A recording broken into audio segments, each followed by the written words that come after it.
আসসালামু আলাইকুম, কেমন আছেন সবাই? আশা করছি আল্লাহর রহমতে সবাই ভালো আছেন। আজকে একটি মজাদার সুস্বাদু রেসিপি নিয়ে চলে আসলাম। এই রেসিপিটা প্রায় আমাদের বাসায় তৈরি হয়, তাই আপনাদের সাথে শেয়ার করব ভাবলাম। আমি এখানে নিয়েছি 1 কেজি পোলাওর চাল আর 375 গ্রামের মতো মুগ ডাল নিয়েছি। এই খিচুড়িটা মুগ ডাল দিয়ে খুবই ভালো লাগে।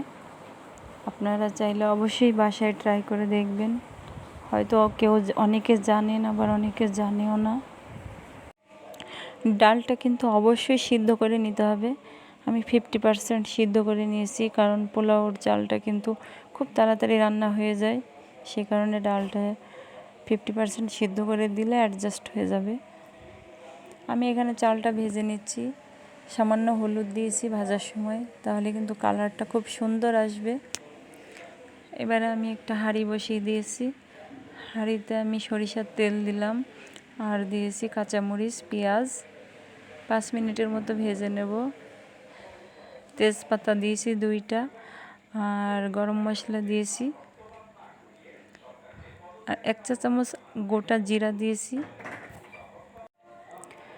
খুব ভালো করে মশলাগুলো কষিয়ে নিতে হবে। আমি এবারে মশলা দিয়ে দেব 2 টেবিল চামচ আদা বাটা, রসুন বাটা, 1 টেবিল চামচ জিরা বাটা আর 1 টেবিল চামচ পেঁয়াজ বাটা।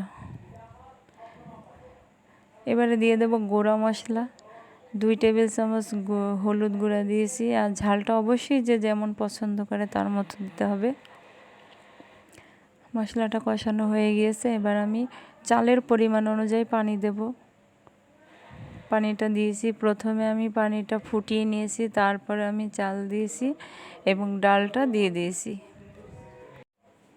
এবারে ঢাকা দিয়ে দিতে হবে আর অবশ্যই কিছুক্ষণ পর পর নেড়ে দিতে হবে।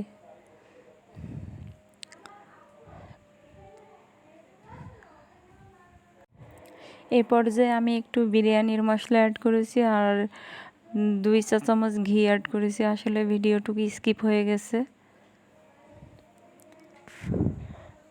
ভাতটা প্রায় রেডি হয়ে গেছে। এবারে কিছুক্ষণের জন্য ঢাকা দিয়ে রেখে দিতে হবে চুলা অফ করে। খিচুড়িটা আমার একেবারে তৈরি হয়ে গেল। এই হলো খিচুড়ির ফাইনাল লুক।